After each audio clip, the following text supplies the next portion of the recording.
Once on a dark winter's day, when the yellow fog hung so thick and heavy in the streets of London that the lamps were lighted and the shop windows blazed with gas as they do at night, an odd-looking little girl sat in a cab with her father, and was driven rather slowly through the big thoroughfares. She sat with her feet tucked under her, and leaned against her father, who held her in his arm, as she stared out of the window at the passing people with a queer, old-fashioned thoughtfulness in her big eyes. She was such a little girl that one did not expect to see such a look on her small face. It would have been an old look for a child of 12, and Sarah Crewe was only 7. The fact was, however, that she was always dreaming and thinking odd things, and could not herself remember any time when she had not been thinking things about grown-up people and the world they belonged to. She felt as if she had lived a long, long time. At this moment she was remembering the voyage she had just made from Bombay with her father, Captain Crewe.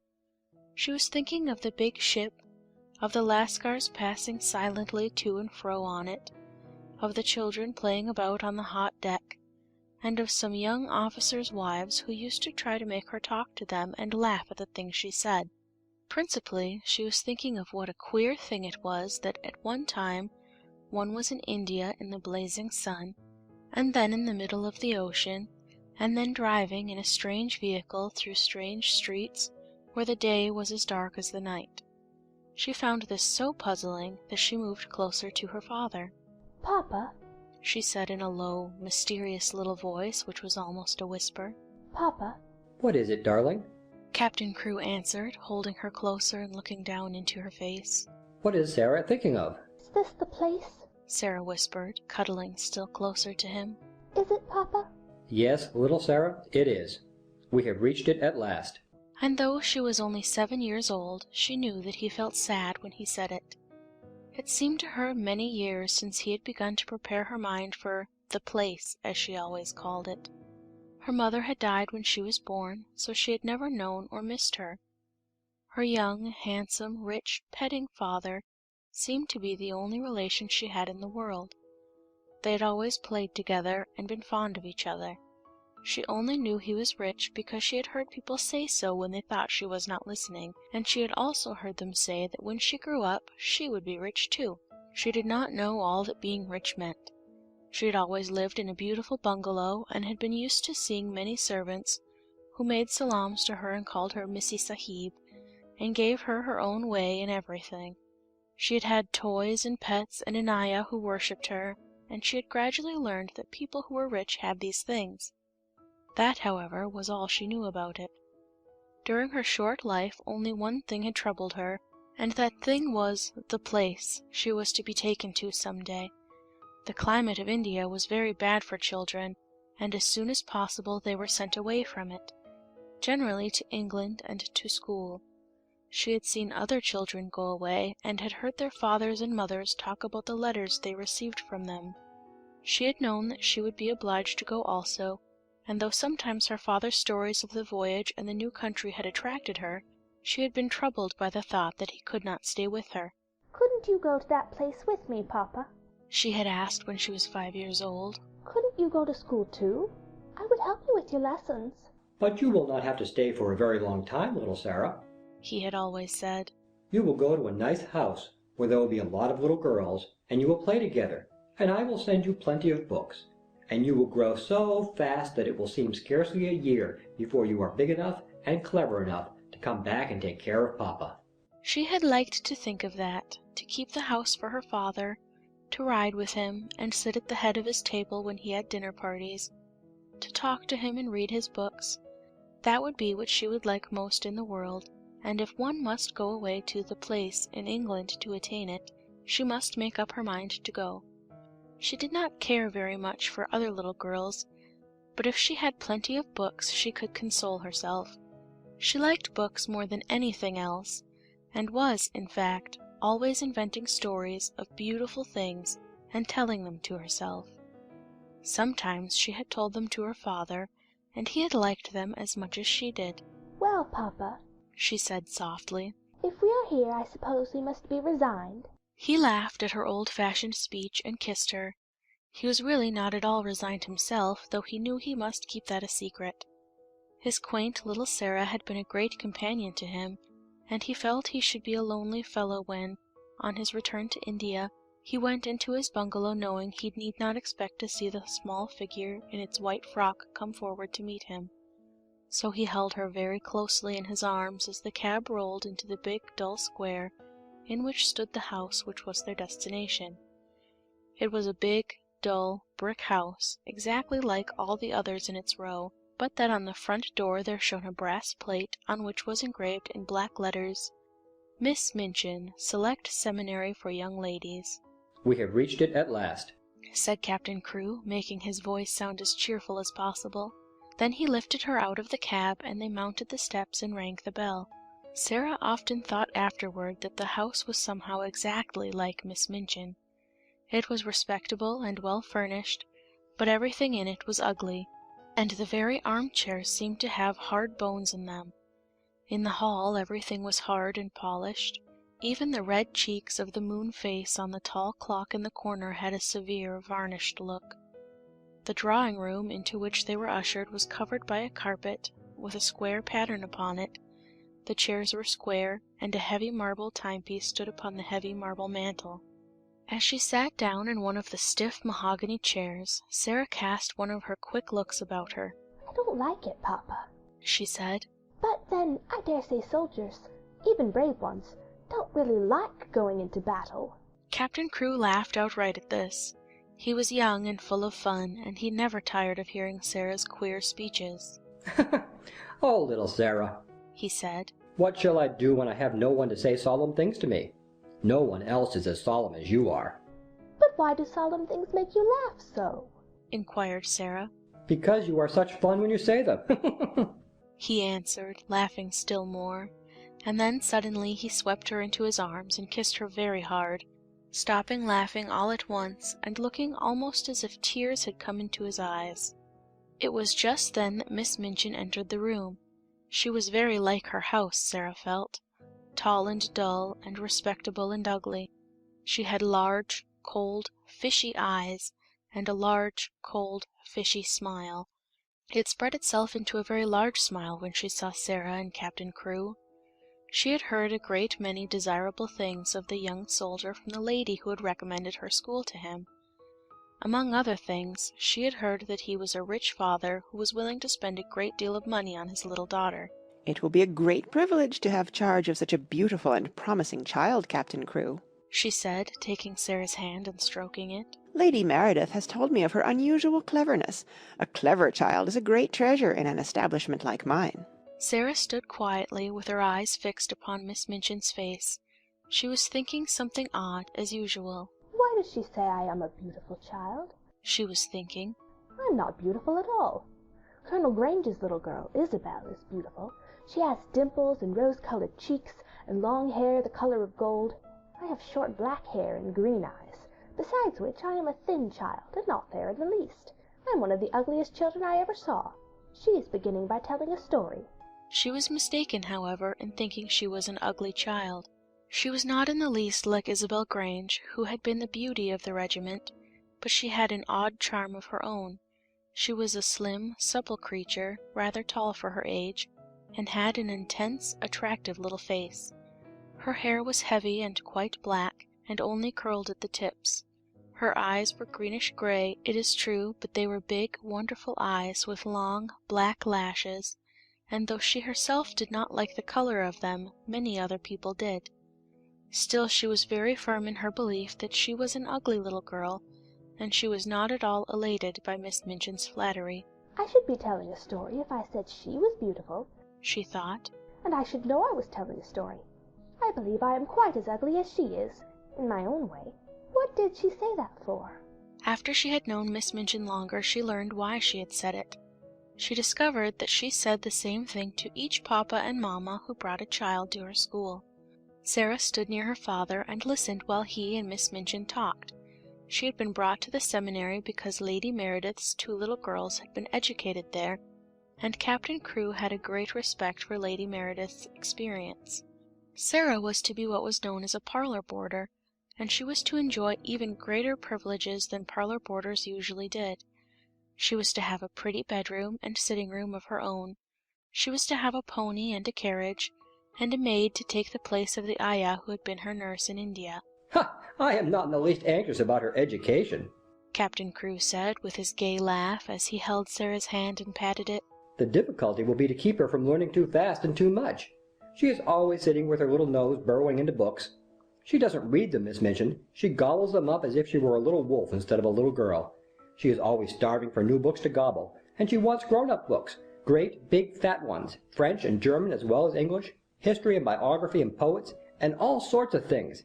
Drag her away from her books when she reads too much. Make her ride her pony in the Row, or go out and buy a new doll. She ought to play with more dolls. Papa, said Sarah. you see, if I went out and bought a new doll every few days, I should have more than I could be fond of. Dolls ought to be intimate friends. Emily is going to be my intimate friend. Captain Crewe looked at Miss Minchin, and Miss Minchin looked at Captain Crewe. Who is Emily? She inquired. Tell her, Sarah. Captain Crewe said, smiling. Sarah's green-gray eyes looked very solemn and quite soft as she answered. She is the doll I haven't got yet. She said. She is the doll Papa is going to buy for me. We are going out together to find her. I have called her Emily. She's going to be my friend when Papa is gone. I want her to talk to about him. Miss Minchin's large, fishy smile became very flattering indeed. What an original child, she said. What a darling little creature. Yes, said Captain Crewe, drawing Sarah close. she is a darling creature. Take great care of her for me, Miss Minchin. Sarah stayed with her father at his hotel for several days. In fact, she remained with him until he sailed away again to India. They went out and visited many big shops together, and bought a great many things. They bought, indeed, a great many more things than Sarah needed. But Captain Crewe was a rash, innocent young man, and wanted his little girl to have everything she admired and everything he admired himself, so between them they collected a wardrobe much too grand for a child of 7. There were velvet dresses trimmed with costly furs, and lace dresses, and embroidered ones, and hats with great soft ostrich feathers, and ermine coats and muffs, and boxes of tiny gloves and handkerchiefs and silk stockings in such abundant supplies that the polite young women behind the counters whispered to each other that the odd little girl with the big solemn eyes must be at least some foreign princess, perhaps the little daughter of an Indian Rajah. And at last they found Emily, but they went to a number of toy shops and looked at a great many dolls before they discovered her. I want her to look as if she wasn't a doll, really. Sarah said. I want her to look as if she listens when I talk to her. The trouble with dolls, Papa, and she put her head on one side and reflected as she said it. The trouble with dolls is that they never seem to hear.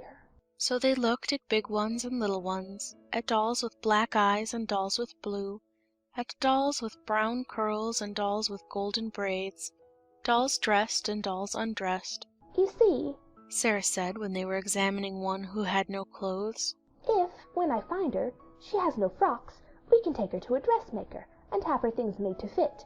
They will fit better if they are tried on. After a number of disappointments, they decided to walk and look in the shop windows and let the cab follow them. They had passed 2 or 3 places without even going in, when, as they were approaching a shop which was really not a very large one, Sarah suddenly started and clutched her father's arm. "Oh, Papa!" she cried. "There is Emily!" A flush had risen to her face, and there was an expression in her green-gray eyes as if she had just recognized someone she was intimate with and fond of. "She is actually waiting there for us," she said. "Let's go into her." Dear me, said Captain Crewe. I feel as if we ought to have someone to introduce us. "You must introduce me, and I will introduce you," said Sarah. "But I knew her the minute I saw her, so perhaps she knew me too." Perhaps she had known her. She had certainly a very intelligent expression in her eyes when Sarah took her in her arms. She was a large doll, but not too large to carry about easily. She had naturally curling golden brown hair, which hung like a mantle about her, and her eyes were a deep, clear, gray blue, with soft, thick eyelashes which were real eyelashes and not mere painted lines.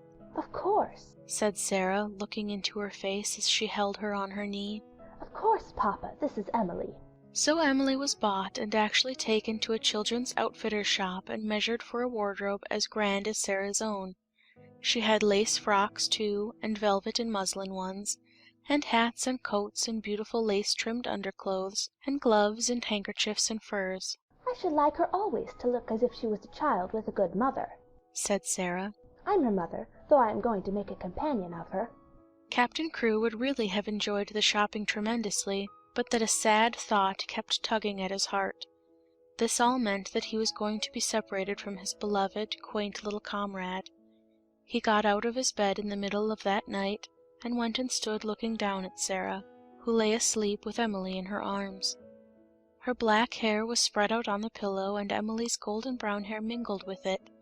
Both of them had lace-ruffled nightgowns, and both had long eyelashes which lay and curled upon their cheeks. Emily looked so like a real child that Captain Crewe felt glad she was there. He drew a big sigh and pulled his mustache with a boyish expression. Hi-ho, little Sarah, he said to himself. I don't believe you know how much your daddy will miss you. The next day he took her to Miss Minchin's and left her there. He was to sail away the next morning. He explained to Miss Minchin that his solicitors, Messrs. Barrow and Skipworth, had charge of his affairs in England and would give her any advice she wanted, and that they would pay the bills she sent in for Sarah's expenses. He would write to Sarah twice a week, and she was to be given every pleasure she asked for. She is a sensible little thing, and she never wants anything if it isn't safe to give her, he said. Then he went with Sarah into her little sitting-room, and they bade each other good-bye. Sarah sat on his knee and held the lapels of his coat in her small hands, and looked long and hard at his face. Are you learning me by heart, little Sarah? he said, stroking her hair. No, she answered. I know you by heart. You're inside my heart. And they put their arms round each other and kissed as if they would never let each other go.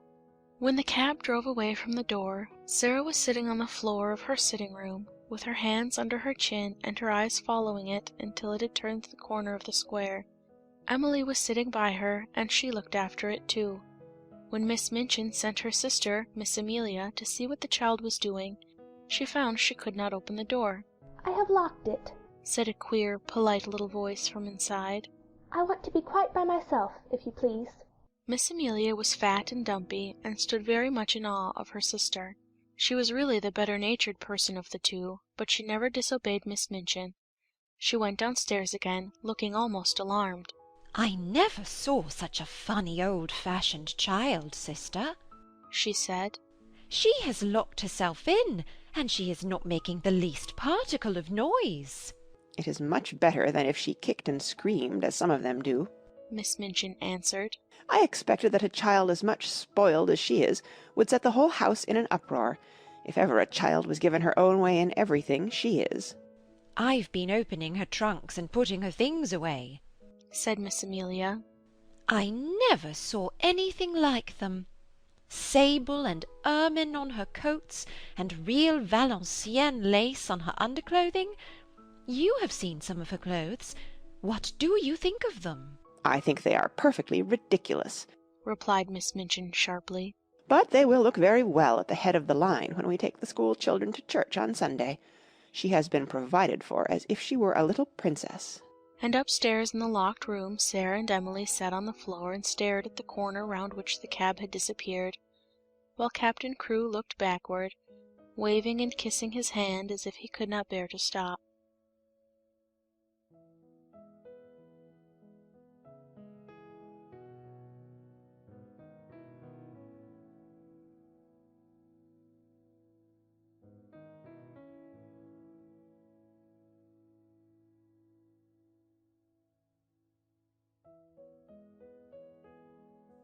When Sarah entered the schoolroom the next morning, everybody looked at her with wide, interested eyes. By that time every pupil, from Lavinia Herbert, who was nearly 13 and felt quite grown up, to Lottie Lay, who was only just 4 and the baby of the school, had heard a great deal about her. They knew very certainly that she was Miss Minchin's show pupil and was considered a credit to the establishment. One or two of them had even caught a glimpse of her French maid, Mariette, who had arrived the evening before.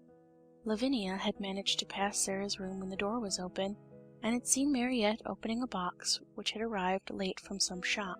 It was full of petticoats with lace frills on them, frills and frills. She whispered to her friend Jessie as she bent over her geography. I saw her shaking them out. I heard Miss Minchin say to Miss Amelia that her clothes were so grand that they were ridiculous for a child. My mamma says that children should be dressed simply. She has got one of those petticoats on now. I saw it when she sat down.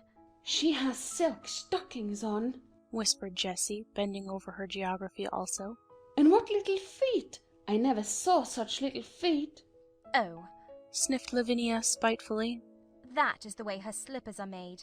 My mamma says that even big feet can be made to look small if you have a clever shoemaker. I don't think she is pretty at all. Her eyes are such a queer colour.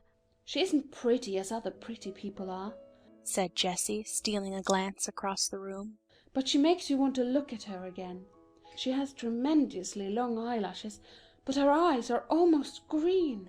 Sarah was sitting quietly in her seat, waiting to be told what to do. She had been placed near Miss Minchin's desk. She was not abashed at all by the many pairs of eyes watching her. She was interested and looked back quietly at the children who looked at her.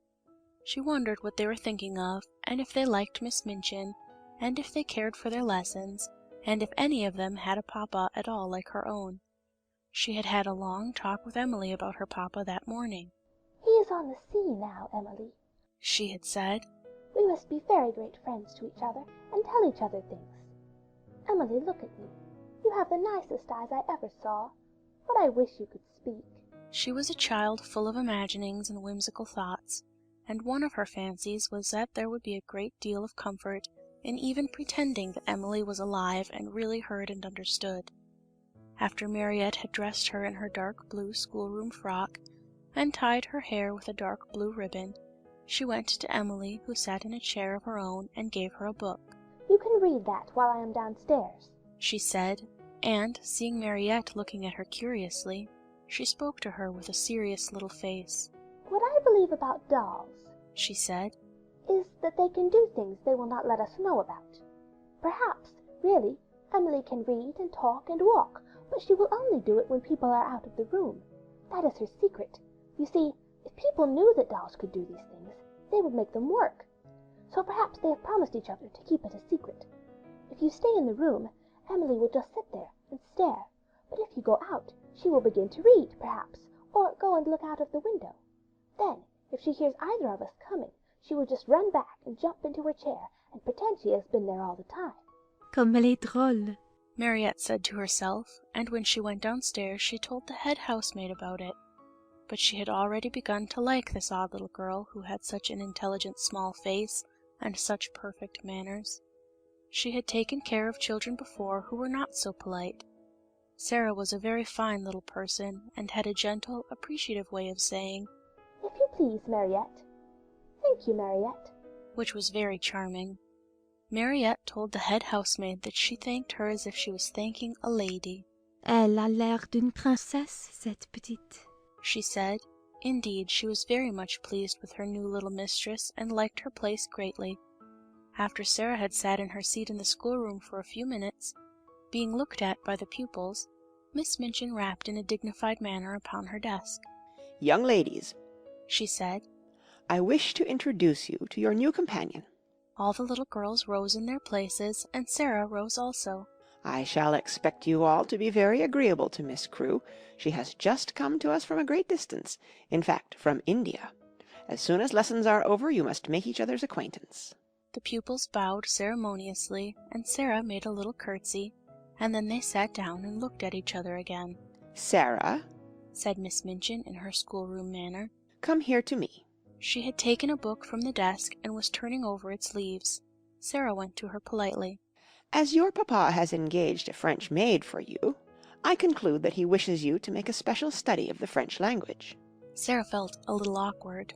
"I think he engaged her," she said, "because he thought I would like her, Miss Minchin." "I am afraid," said Miss Minchin with a slightly sour smile, "that you have been a very spoiled little girl, and always imagine that things are done because you like them. My impression is that your papa wished you to learn French." If Sarah had been older, or less punctilious about being quite polite to people, she could have explained herself in a very few words. But, as it was, she felt a flush rising on her cheeks. Miss Minchin was a very severe and imposing person, and she seemed so absolutely sure that Sarah knew nothing whatever of French that she felt as if it would be almost rude to correct her. The truth was that Sarah could not remember the time when she had not seemed to know French. Her father had often spoken it to her when she had been a baby. Her mother had been a Frenchwoman, and Captain Crewe had loved her language, so it happened that Sarah had always heard and been familiar with it. I have never really learned French, but She began, trying shyly to make herself clear. One of Miss Minchin's chief secret annoyances was that she did not speak French herself, and was desirous of concealing the irritating fact. She therefore had no intention of discussing the matter and laying herself open to innocent questioning by a new little pupil. That is enough. She said with polite tartness. If you have not learned, you must begin at once. The French master, Monsieur Dufarge, will be here in a few minutes. Take this book and look at it until he arrives. Sarah's cheeks felt warm. She went back to her seat and opened the book. She looked at the first page with a grave face. She knew it would be rude to smile, and she was very determined not to be rude. But it was very odd to find herself expected to study a page which told her that le père meant the father, and la mère meant the mother. Miss Minchin glanced toward her scrutinizingly. You look rather cross, Sarah, she said. I am sorry you do not like the idea of learning French. I am very fond of it, answered Sarah, thinking she would try again. But you must not say but when you are told to do things. Look at your book again, said Miss Minchin. And Sarah did so, and did not smile, even when she found that le fils meant the son, and le frère meant the brother. When Monsieur Defarge comes, she thought, I can make him understand. Monsieur Defarge arrived very shortly afterward. He was a very nice, intelligent, middle-aged Frenchman, and he looked interested when his eyes fell upon Sarah trying politely to seem absorbed in her little book of phrases. Is this a new pupil for me, madame? He said to Miss Minchin. I hope that is my good fortune. Her papa, Captain Crewe, is very anxious that she should begin the language, but I am afraid she has a childish prejudice against it. She does not seem to wish to learn, said Miss Minchin. I am sorry of that, mademoiselle, he said kindly to Sarah. Perhaps when we begin to study together, I may show you that it is a charming tongue. Little Sarah rose in her seat. She was beginning to feel rather desperate, as if she were almost in disgrace. She looked up into Monsieur Defarge's face with her big green-grey eyes, and they were quite innocently appealing. She knew that he would understand as soon as she spoke. She began to explain quite simply in pretty and fluent French. Madame had not understood. She had not learned French exactly, not out of books, but her papa and other people had always spoken it to her, and she had read it and written it as she had read and written English. Her papa loved it, and she loved it because he did. Her dear mamma, who had died when she was born, had been French. She would be glad to learn anything Monsieur would teach her, but what she had tried to explain to Madame was that she already knew the words in this book, and she held out the little book of phrases. When she began to speak, Miss Minchin started quite violently and sat staring at her over her eyeglasses, almost indignantly, until she had finished. Monsieur Defarge began to smile, and his smile was one of great pleasure. To hear this pretty childish voice speaking his own language so simply and charmingly made him feel almost as if he were in his native land, which in dark, foggy days in London sometimes seemed worlds away. When she had finished, he took the phrase-book from her with a look almost affectionate, but he spoke to Miss Minchin. Ah, madame, he said, there is not much I can teach her. She has not learned French. She is French. Her accent is exquisite. You ought to have told me, exclaimed Miss Minchin, much mortified, turning to Sarah. I tried, said Sarah. I suppose I did not begin right. Miss Minchin knew she had tried, and that it had not been her fault that she was not allowed to explain, and when she saw that the pupils had been listening, and that Lavinia and Jessie were giggling behind their French grammars, she felt infuriated. Silence, young ladies, she said severely, rapping upon the desk. Silence at once. and she began from that minute to feel rather a grudge against her show pupil.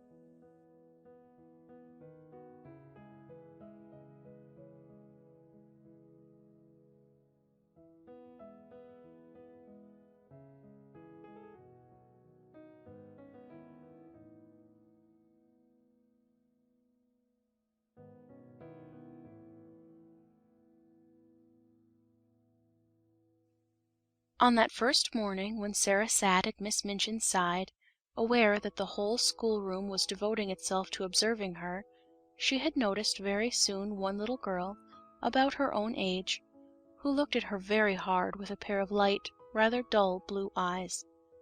She was a fat child who did not look as if she were in the least clever, but she had a good-naturedly pouting mouth.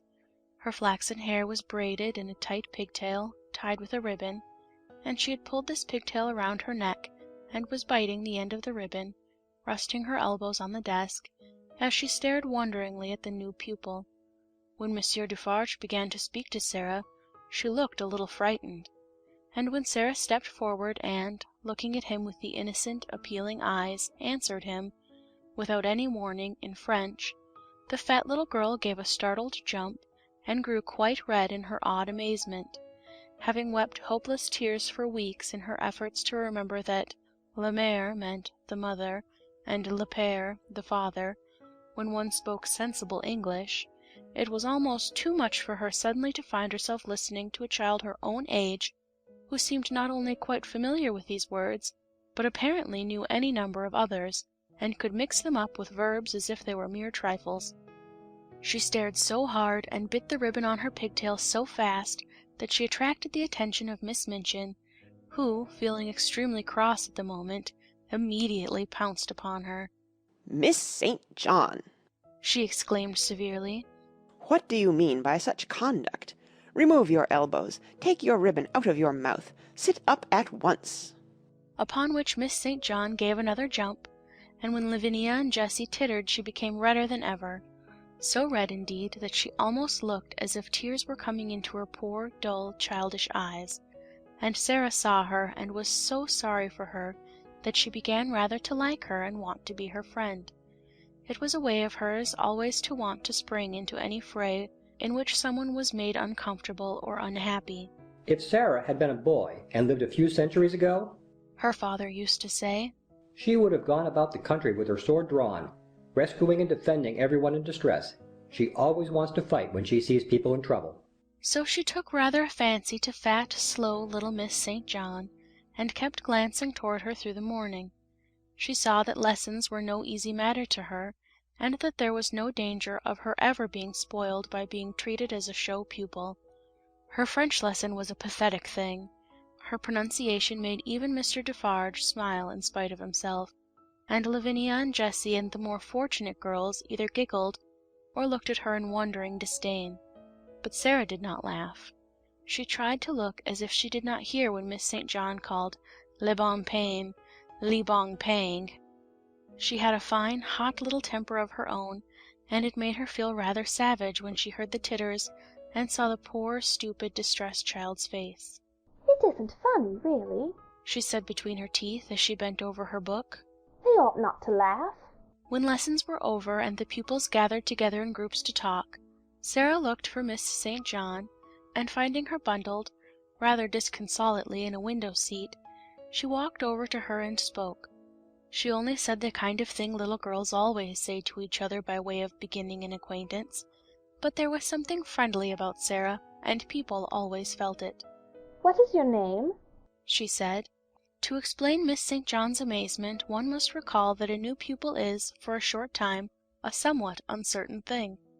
And of this new pupil the entire school had talked the night before, until it fell asleep quite exhausted by excitement and contradictory stories. A new pupil with a carriage and a pony and a maid, and a voyage from India to discuss, was not an ordinary acquaintance. "My name's Ermengarde St. John," she answered. "Mine is Sarah Crewe," said Sarah. "Yours is very pretty. It sounds like a storybook." "Do you like it?" fluttered Ermengarde. I like yours." Miss St. John's chief trouble in life was that she had a clever father. Sometimes this seemed to her a dreadful calamity. If you have a father who knows everything, who speaks 7 or 8 languages, and has thousands of volumes which he has apparently learned by heart, he frequently expects you to be familiar with the contents of your lesson books at least, and it is not improbable that he will feel you ought to be able to remember a few incidents of history and to write a French exercise. Ermengarde was a severe trial to Mr. St. John. He could not understand how a child of his could be a notably and unmistakably dull creature who never shone in anything. Good heavens! He had said more than once as he stared at her. There are times when I think she is as stupid as her Aunt Eliza. If her Aunt Eliza had been slow to learn and quick to forget a thing entirely when she had learned it, Ermengarde was strikingly like her. She was the monumental dunce of the school, and it could not be denied. She must be made to learn, her father said to Miss Minchin. Consequently, Ermengarde spent the greater part of her life in disgrace or in tears. She learned things and forgot them, or if she remembered them, she did not understand them.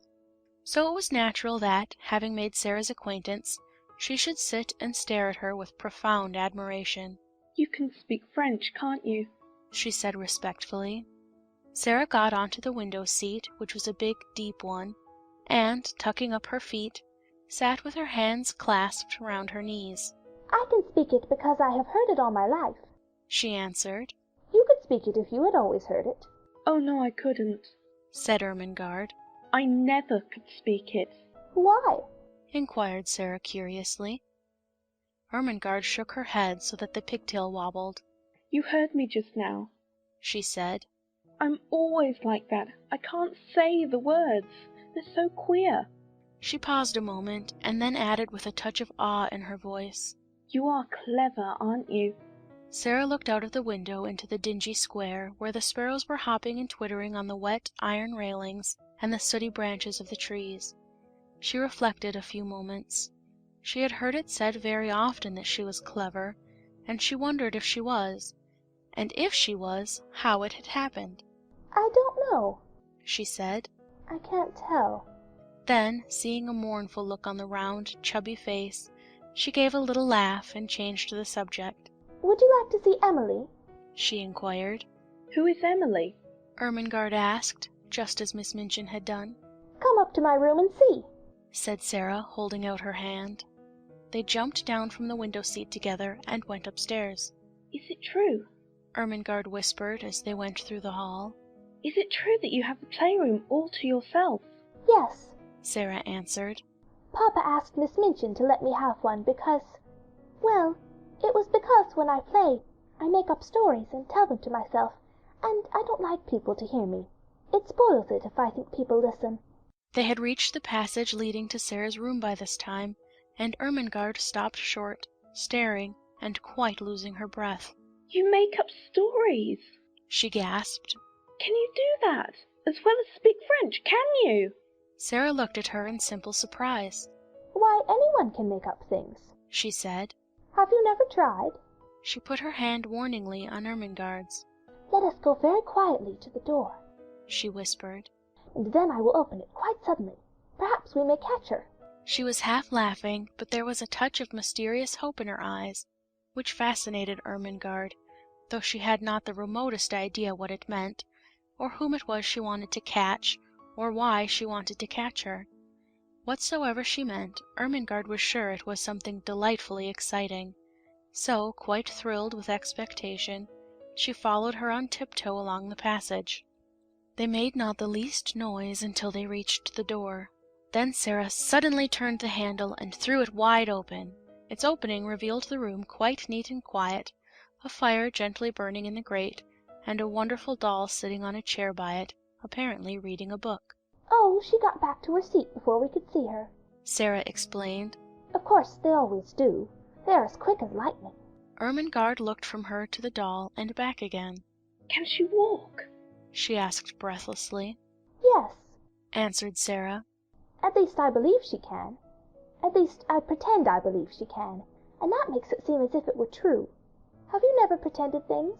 No, said Ermengarde. never. Tell me about it. She was so bewitched by this odd, new companion that she actually stared at Sarah instead of at Emily, notwithstanding that Emily was the most attractive doll person she had ever seen. "Let us sit down," said Sarah. "and I will tell you. It's so easy that when you begin you can't stop. You just go on and on, doing it always, and it's beautiful. Emily, you must listen. This is Ermengarde St. John, Emily. Ermengarde, this is Emily. Would you like to hold her?" Oh, may I? said Ermengarde. May I really? She is beautiful. And Emily was put into her arms. Never in her dull, short life had Miss St. John dreamed of such an hour as the one she spent with the queer new pupil before they heard the lunch bell ring and were obliged to go downstairs. Sarah sat upon the hearthrug and told her strange things. She sat rather huddled up, and her green eyes shone and her cheeks flushed. She told stories of the voyage and stories of India, but what fascinated Ermengarde the most was her fancy about the dolls who walked and talked, and who could do anything they chose when the human beings were out of the room, but who must keep their powers a secret and so flew back to their places, like lightning, when people returned to the room. "We couldn't do it," said Sarah seriously. "You see, it's a kind of magic." Once, when she was relating the story of the search for Emily, Ermengarde saw her face suddenly change. A cloud seemed to pass over it and put out the light in her shining eyes. She drew her breath in so sharply that it made a funny, sad little sound, and then she shut her lips and held them tightly closed, as if she was determined either to do or not to do something. Ermengarde had an idea that if she had been like any other little girl, she might have suddenly burst out sobbing and crying, but she did not. Have you a pain? Ermengarde ventured. "Yes," Sarah answered, after a moment's silence. "but it is not in my body." Then she added something in a low voice, which she tried to keep quite steady, and it was this: "Do you love your father more than anything else in all the whole world?" Ermengarde's mouth fell open a little. She knew that it would be far from behaving like a respectable child at a select seminary to say that it had never occurred to her that you could love your father, that you would do anything desperate to avoid being left alone in his society for 10 minutes. She was, indeed, greatly embarrassed. I scarcely ever see him. She stammered. He's always in the library reading things." "I love mine more than all the world 10 times over," Sarah said. "That is where my pain is. He has gone away." She put her head down quietly on her little huddled-up knees and sat very still for a few minutes. "She's going to cry out loud," thought Ermengarde fearfully. But she did not. Her short black locks tumbled about her ears, and she sat still. Then she spoke without lifting her head. "I promised him I would bear it," she said. "and I will. You have to bear things. Think what soldiers bear. Papa is a soldier. If there was a war, he would have to bear marching and thirstiness, and perhaps deep wounds, and he would never say a word, not one word." Ermengarde could only gaze at her, but she felt that she was beginning to adore her. She was so wonderful and different from anyone else. Presently she lifted her face and shook back her black locks with a queer little smile. "If I go on talking and talking," she said, "and telling you things about pretending, I shall bear it better. You don't forget, but you bear it better." Ermengarde did not know why a lump came into her throat, and her eyes felt as if tears were in them. "Lavinia and Jessie are best friends," she said rather huskily. "I wish we could be best friends. Would you have me for yours? You're clever and I'm the stupidest child in the school, but I do so like you." "I'm glad of that," said Sarah. "It makes you thankful when you are liked. Yes, we will be friends. And I'll tell you what," a sudden gleam lighting her face, "I can help you with your French lessons."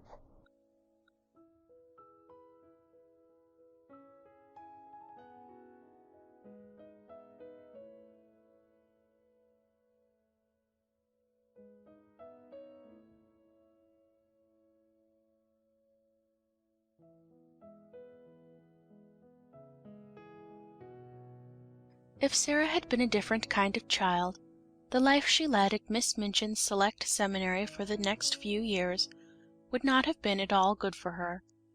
She was treated more as if she were a distinguished guest at the establishment than as if she were a mere little girl.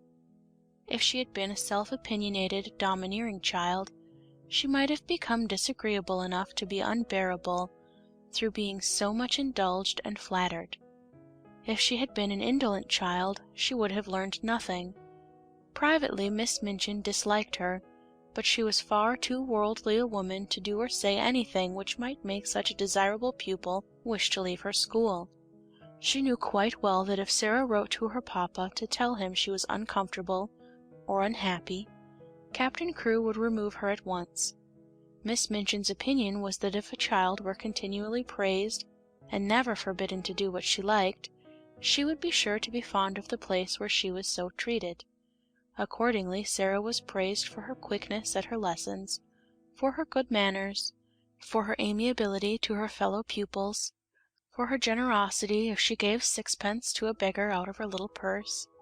The simplest thing she did was treated as if it were a virtue, and if she had not had a disposition and a clever little brain, she might have been a very self-satisfied young person. But the clever little brain told her a great many sensible and true things about herself and her circumstances, and now and then she talked these things over to Ermengarde as time went on. "Things happen to people by accident," she used to say.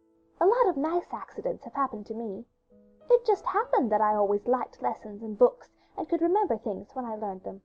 It just happened that I was born with a father who was beautiful and nice and clever and could give me everything I liked. Perhaps I have not really a good temper at all, but if you have everything you want and everyone is kind to you, how can you help but be good-tempered? I don't know," looking quite serious, "how I shall ever find out whether I am really a nice child or a horrid one.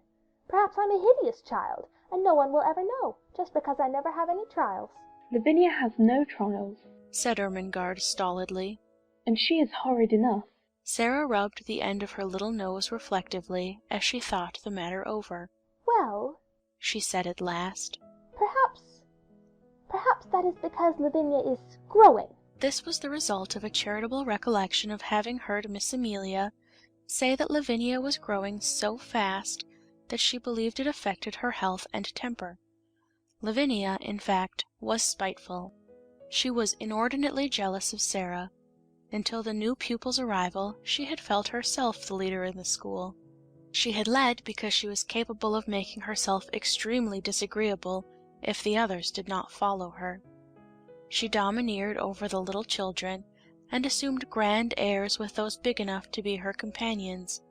She was rather pretty, and had been the best-dressed pupil in the procession when the select seminary walked out 2 by 2, until Sarah's velvet coats and sable muffs appeared, combined with drooping ostrich feathers, and were led by Miss Minchin at the head of the line. This, at the beginning, had been bitter enough, but as time went on it became apparent that Sarah was a leader too, and not because she could make herself disagreeable, but because she never did. "There is one thing about Sarah Crewe," Jessie had enraged her best friend by saying honestly. "She's never grand about herself the least bit, and you know she might be, Levy.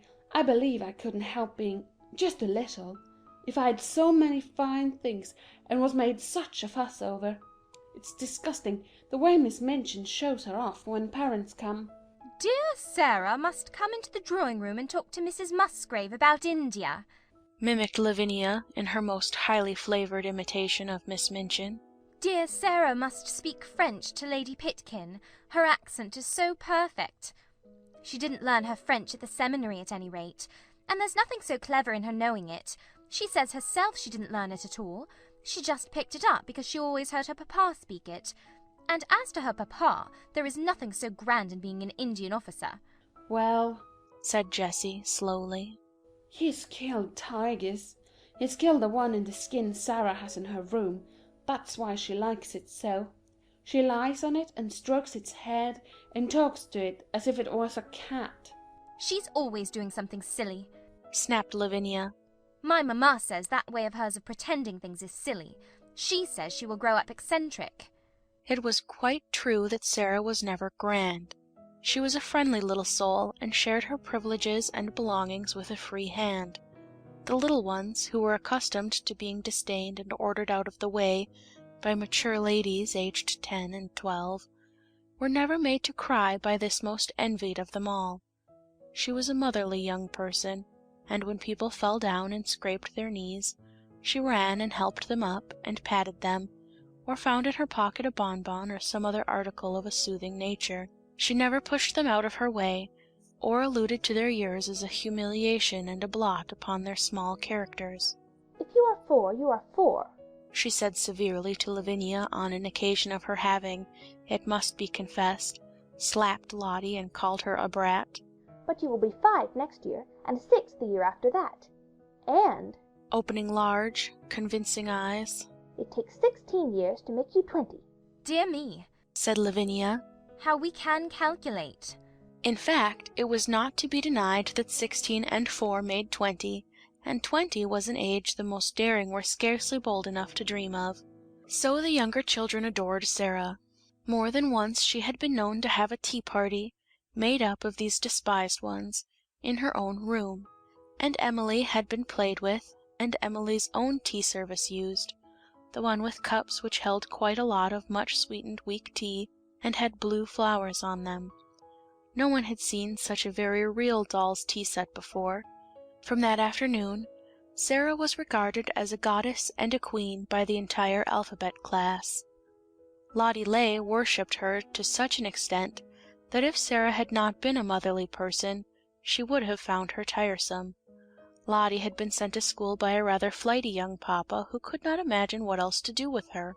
Her young mother had died, and as the child had been treated like a favorite doll, or a very spoiled pet monkey, or lapdog ever since the first hour of her life, she was a very appalling little creature. When she wanted anything, or did not want anything, she wept and howled, and as she always wanted the things she could not have, and did not want the things that were best for her, her shrill little voice was usually to be heard uplifted in wails, in one part of the house or another. Her strongest weapon was that, in some mysterious way, she had found out that a very small girl, who had lost her mother, was a person who ought to be pitied and made much of. She had probably heard some grown-up people talking her over in the early days, after her mother's death. So it became her habit to make great use of this knowledge.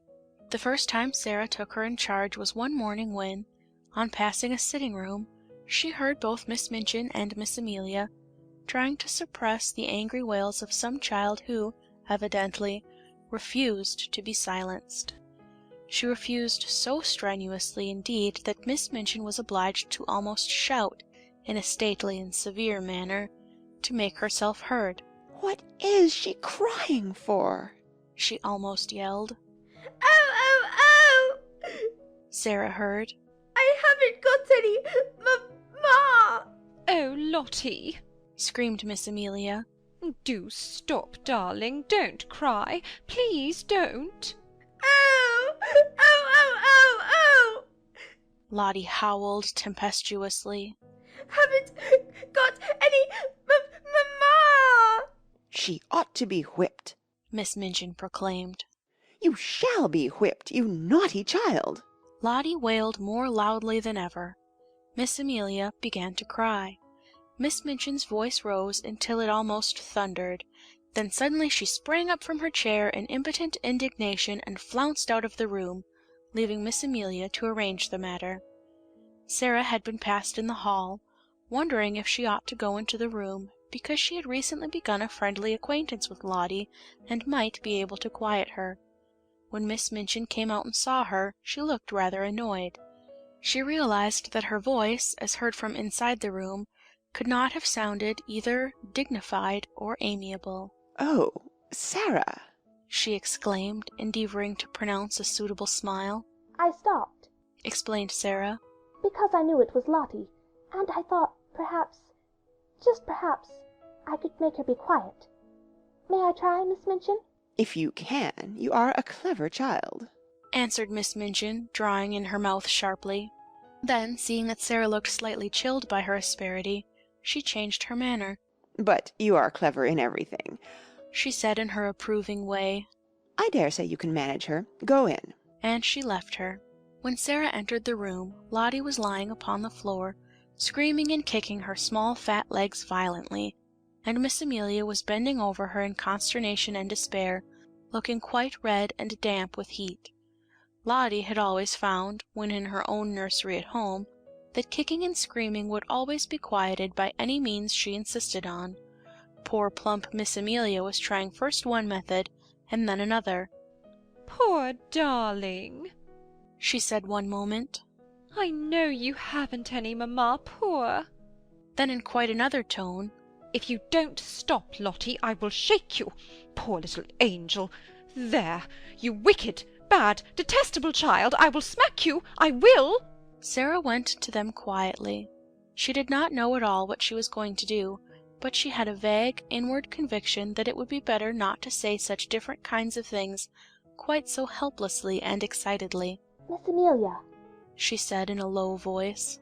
Miss Minchin says I may try to make her stop. May I? Miss Amelia turned and looked at her hopelessly. "Oh, do you think you can?" she gasped. I don't know whether I can, answered Sarah, still in her half-whisper.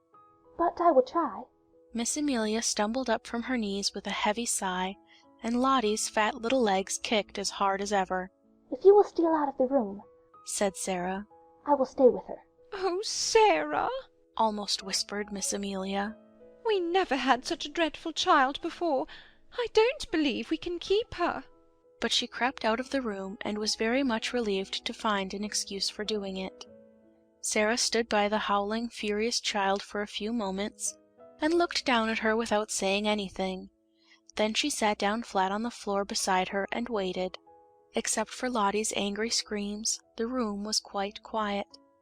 This was a new state of affairs for little Miss Ley, who was accustomed, when she screamed, to hear other people protest and implore and command and coax by turns, to lie and kick and shriek, and find the only person near you not seeming to mind in the least attracted her attention. She opened her tight-shut streaming eyes to see who this person was, and it was only another little girl. But it was the one who owned Emily and all the nice things, and she was looking at her steadily and as if she was merely thinking. Having paused for a few seconds to find this out, Lottie thought she must begin again, but the quiet of the room and of Sarah's odd, interested face made her first howl rather half-hearted. "I haven't got any ma," she announced, but her voice was not so strong. Sarah looked at her still more steadily, but with a sort of understanding in her eyes. Neither have I, she said. This was so unexpected that it was astounding. Lottie actually dropped her legs, gave a wriggle, and lay and stared. A new idea will stop a crying child when nothing else will. Also it was true that while Lottie disliked Miss Minchin, who was cross, and Miss Amelia, who was foolishly indulgent, she rather liked Sarah, little as she knew her. She did not want to give up her grievance, but her thoughts were distracted from it, so she wriggled again, and after a sulky sob said, "Where is she?" Sarah paused a moment. Because she had been told that her mamma was in heaven, she had thought a great deal about the matter, and her thoughts had not been quite like those of other people. She went to heaven, she said. But I am sure she comes out sometimes to see me, though I don't see her. So does yours. Perhaps they can both see us now. Perhaps they are both in this room. Lottie sat bolt upright and looked about her. She was a pretty, little, curly-headed creature, and her round eyes were like wet forget-me-nots. If her mamma had seen her during the last half-hour, she might not have thought her the kind of child who ought to be related to an angel. Sarah went on talking. Perhaps some people might think that what she said was rather like a fairy story, but it was all so real to her own imagination that Lottie began to listen in spite of herself. She had been told that her mamma had wings and a crown, and she had been shown pictures of ladies in beautiful white nightgowns who were said to be angels. But Sarah seemed to be telling a real story about a lovely country where real people were. There are fields and fields of flowers, she said, forgetting herself as usual when she began, and talking rather as if she were in a dream. Fields and fields of lilies, and when the soft wind blows over them it wafts the scent of them into the air, and everybody always breathes it, because the soft wind is always blowing, and little children run about in the lily fields and gather armfuls of them, and laugh, and make little wreaths, and the streets are shining, and people are never tired, however far they walk.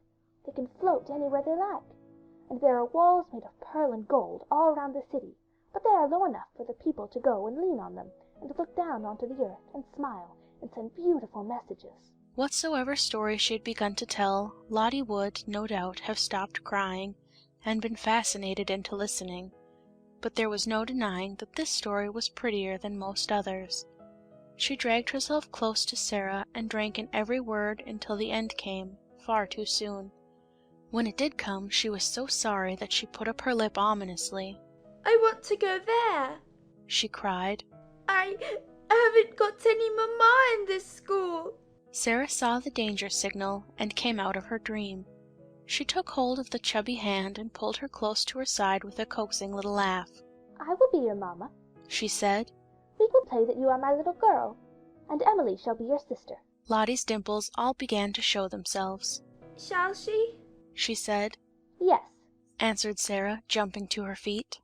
Let us go and tell her, and then I will wash your face and brush your hair. To which Lottie agreed quite cheerfully, and trotted out of the room and upstairs with her, without seeming even to remember that the whole of the last hour's tragedy had been caused by the fact that she had refused to be washed and brushed for lunch, and Miss Minchin had been called in to use her majestic authority. And from that time Sarah was an adopted mother.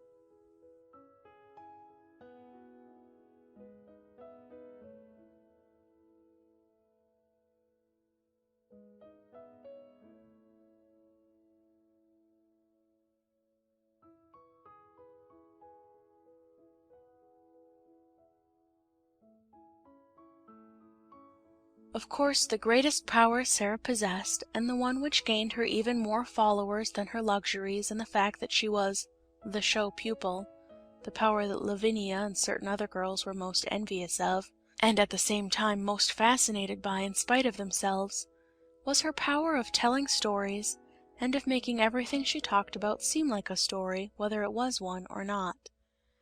Anyone who has been at a school with a teller of stories knows what the wonder means. How he or she is followed about and besought in a whisper to relate romances, how groups gather round and hang on the outskirts of the favored party in the hope of being allowed to join it and listen. Sarah not only could tell stories, but she adored telling them. When she sat or stood in the midst of a circle and began to invent wonderful things, her green eyes grew big and shining, her cheeks flushed, and, without knowing that she was doing it, she began to act and made what she told lovely or alarming by the raising or dropping of her voice, the bend and sway of her slim body, and the dramatic movement of her hands. She forgot that she was talking to listening children. She saw and lived with the fairy folk, or the kings and queens and beautiful ladies whose adventures she was narrating. Sometimes, when she had finished her story, she was quite out of breath with excitement, and would lay her hand on her thin, little, quick-rising chest, and half laugh as if at herself. When I am telling it, she would say, it doesn't seem as if it was only made up. It seems more real than you are, more real than the schoolroom. I feel as if I were all the people in the story, one after the other. It is queer. She had been at Miss Minchin's school about 2 years when, one foggy winter's afternoon, as she was getting out of her carriage, comfortably wrapped up in her warmest velvets and furs, and looking very much grander than she knew, she caught sight, as she crossed the pavement, of a dingy little figure standing on the area steps, and stretching its neck so that its wide-open eyes might peer at her through the railings.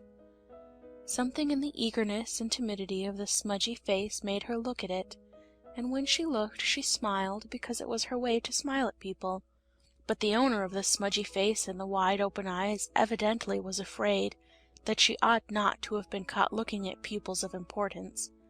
She dodged out of sight like a jack-in-the-box and scurried back into the kitchen, disappearing so suddenly that if she had not been such a poor little forlorn thing, Sarah would have laughed in spite of herself.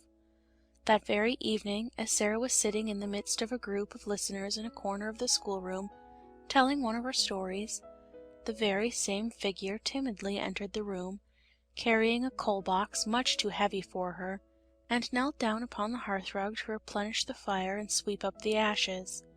She was cleaner than she had been when she peeped through the area railings, but she looked just as frightened. She was evidently afraid to look at the children or seemed to be listening. She put on pieces of coal cautiously with her fingers, so that she might make no disturbing noise, and she swept about the fire-irons very softly. But Sarah saw in 2 minutes that she was deeply interested in what was going on, and that she was doing her work slowly in the hope of catching a word here and there, and, realizing this, she raised her voice and spoke more clearly. The mermaids swam softly about in the crystal green water and dragged after them a fishing net woven of deep-sea pearls, she said. The princess sat on the white rock and watched them. It was a wonderful story about a princess who was loved by a prince merman, and went to live with him in shining caves under the sea. The small drudge before the grate swept the hearth once, and then swept it again. Having done it twice, she did it 3 times. And, as she was doing it the 3rd time, the sound of the story so lured her to listen, that she fell under the spell and actually forgot that she had no right to listen in at all, and also forgot everything else. She sat down upon her heels as she knelt on the hearth-rug, and the brush hung idly in her fingers. The voice of the storyteller went on and drew her with it into winding grottos under the sea, glowing with soft, clear blue light, and paved with pure golden sands. Strange sea-flowers and grasses waved about her, and far away faint singing and music echoed. The hearth-brush fell from the work-roughened hand, and Lavinia Herbert looked round. "That girl has been listening," she said. The culprit snatched up her brush and scrambled to her feet. She caught at the coal-box and simply scuttled out of the room like a frightened rabbit. Sarah felt rather hot-tempered. I knew she was listening, she said. Why shouldn't she? Lavinia tossed her head with great elegance. "Well," she remarked, "I do not know whether your mamma would like you to tell stories to servant girls, but I know my mamma wouldn't like me to do it." My mamma, said Sarah, looking odd. I don't believe she would mind in the least. She knows that stories belong to everybody. "I thought," retorted Lavinia in severe recollection, "that your mamma was dead. How can she know things?" Do you think she doesn't know things? said Sarah in her stern little voice. Sometimes she had a rather stern little voice. Sarah's mamma knows everything, piped in Lottie. So does my mamma, except Sarah is my mamma at Miss Minchin's. My other one knows everything. The streets are shining, and there are fields and fields of lilies, and everybody gathers them. Sarah tells me when she puts me to bed. "You wicked thing," said Lavinia, turning on Sarah. "Making fairy stories about heaven." There are much more splendid stories in Revelation, returned Sarah. Just look and see. How did you know mine are fairy stories? But I can tell you, with a fine bit of unheavenly temper, you will never find out whether they are or not if you're not kinder to people than you are now. Come along, Lottie. And she marched out of the room, rather hoping that she might see the little servant again somewhere, but she found no trace of her when she got to the hall. Who is that little girl who makes the fires? she asked Mariette that night. Mariette broke forth into a flow of description. Ah, indeed, Mademoiselle Sarah might well ask. She was a forlorn little thing who had just taken the place of scullery-maid, though, as to being scullery-maid, she was everything else besides. She blacked boots and grates, and carried heavy coal-scuttles up and down stairs, and scrubbed floors and cleaned windows, and was ordered about by everybody. She was 14 years old, but was so stunted in growth that she looked about 12. In truth, Mariette was sorry for her. She was so timid that if one chanced to speak to her, it appeared as if her poor, frightened eyes would jump out of her head. What is her name? asked Sarah, who had sat by the table with her chin on her hands, as she listened absorbedly to the recital. Her name was Becky. Mariette heard everyone below stairs calling, "Becky, do this," and "Becky, do that," every 5 minutes in the day. Sarah sat and looked into the fire, reflecting on Becky for some time after Mariette left her. She made up a story of which Becky was the ill-used heroine. She thought she looked as if she had never had quite enough to eat. Her very eyes were hungry. She hoped she should see her again, but though she caught sight of her carrying things up or down stairs on several occasions, she always seemed in such a hurry and so afraid of being seen that it was impossible to speak to her. But a few weeks later, on another foggy afternoon, when she entered her sitting room, she found herself confronting a rather pathetic picture. In her own special and pet easy-chair before the bright fire, Becky, with a coal smudge on her nose and several on her apron, with her poor little cap hanging half off her head, and an empty coal-box on the floor near her, sat fast asleep, tired out beyond even the endurance of her hard-working young body. She had been sent up to put the bedrooms in order for the evening. There were a great many of them, and she had been running about all day. Sarah's rooms she had saved until the last. They were not like the other rooms, which were plain and bare. Ordinary pupils were expected to be satisfied with mere necessaries. Sarah's comfortable sitting room seemed a bower of luxury to the scullery maid, though it was, in fact, merely a nice, bright little room. But there were pictures and books in it, and curious things from India. There was a sofa, and the low, soft chair. Emily sat in a chair of her own, with the air of a presiding goddess, and there was always a glowing fire and a polished grate. Becky saved it until the end of her afternoon's work, because it rested her to go into it, and she always hoped to snatch a few minutes to sit down in the soft chair and look about her, and think about the wonderful good fortune of the child who owned such surroundings, and who went out on the cold days in beautiful hats and coats one tried to catch a glimpse of through the area railing.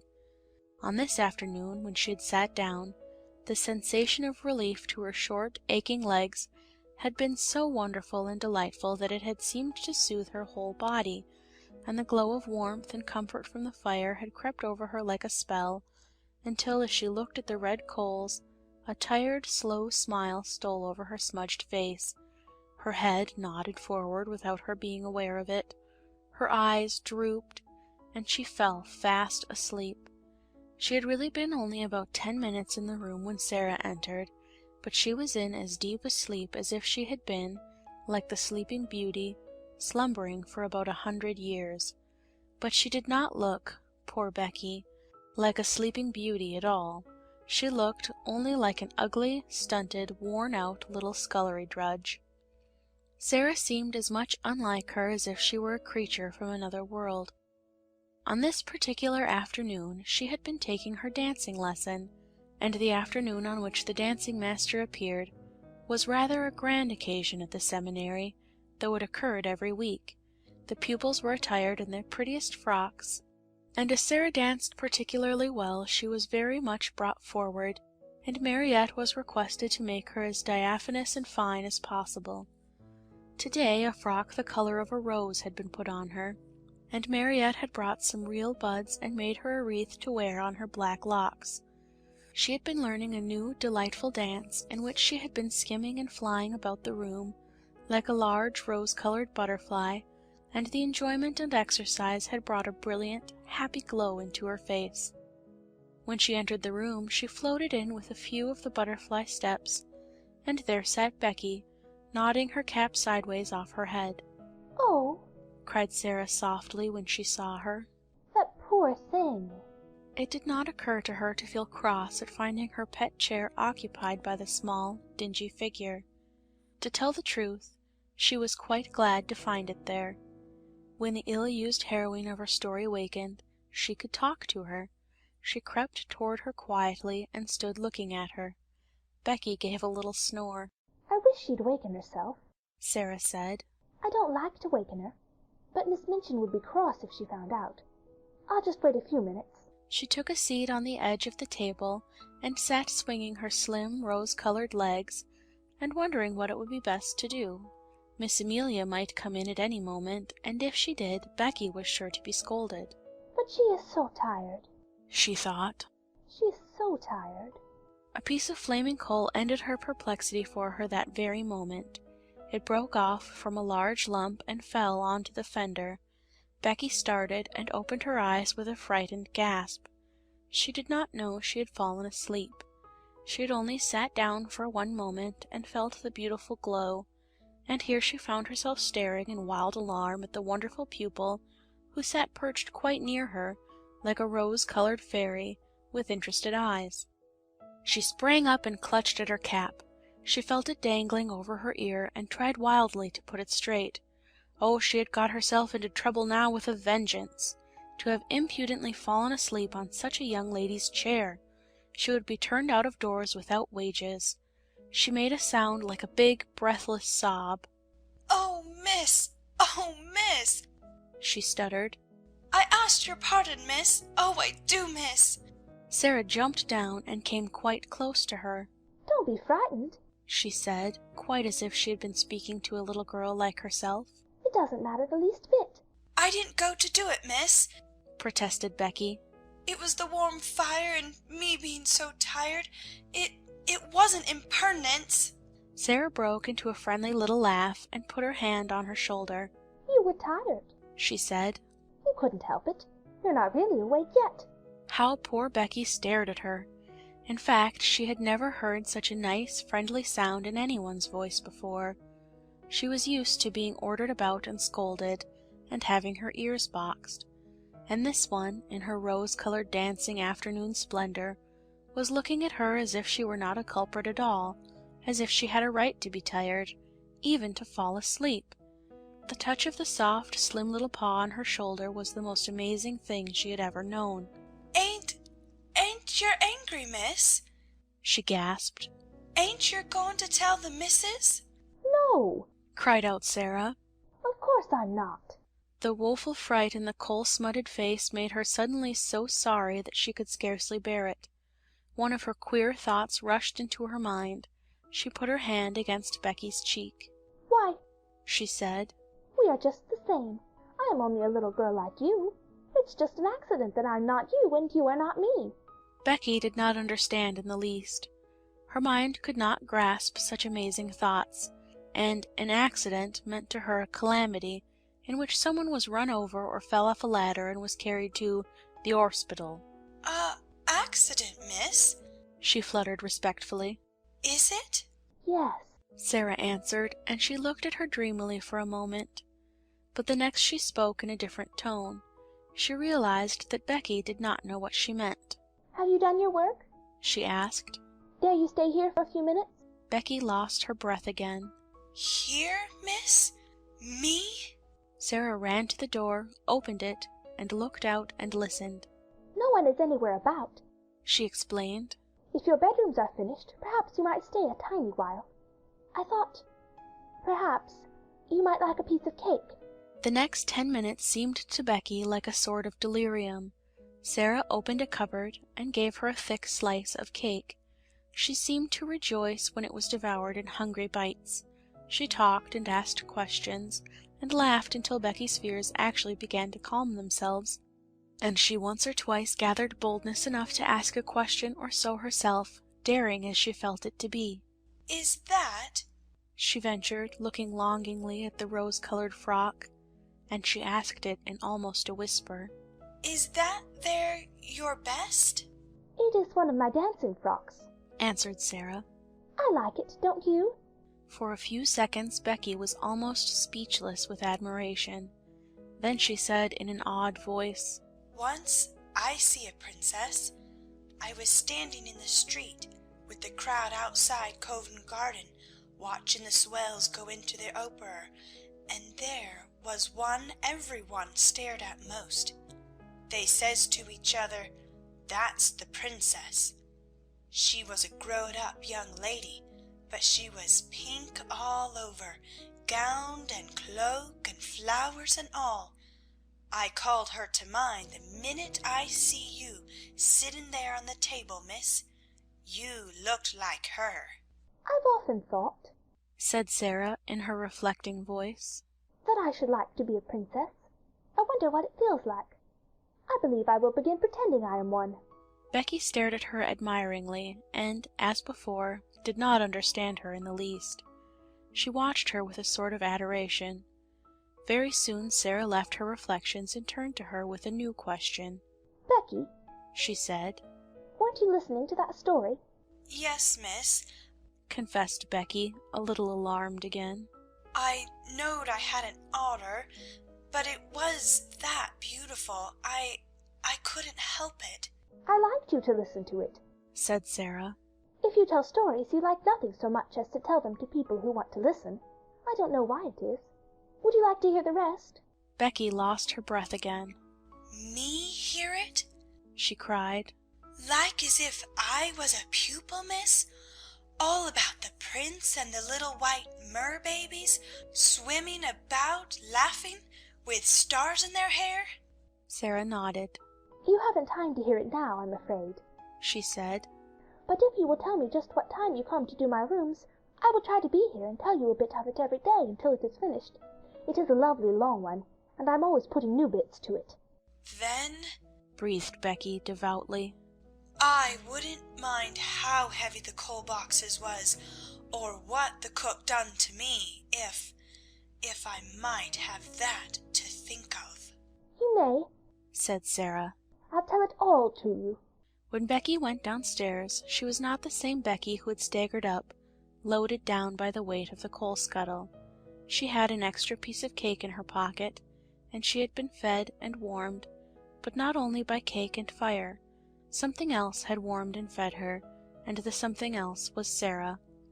When she was gone, Sarah sat on her favorite perch at the end of her table. Her feet were on a chair, her elbows on her knees, and her chin in her hands. If I was a princess, a real princess, she murmured, I could scatter largesse to the populace. But even if I am only a pretend princess, I can invent little things to do for people. Things like this. She was just as happy as if it was largesse. I'll pretend that to do things people like is scattering largesse. I've scattered largesse.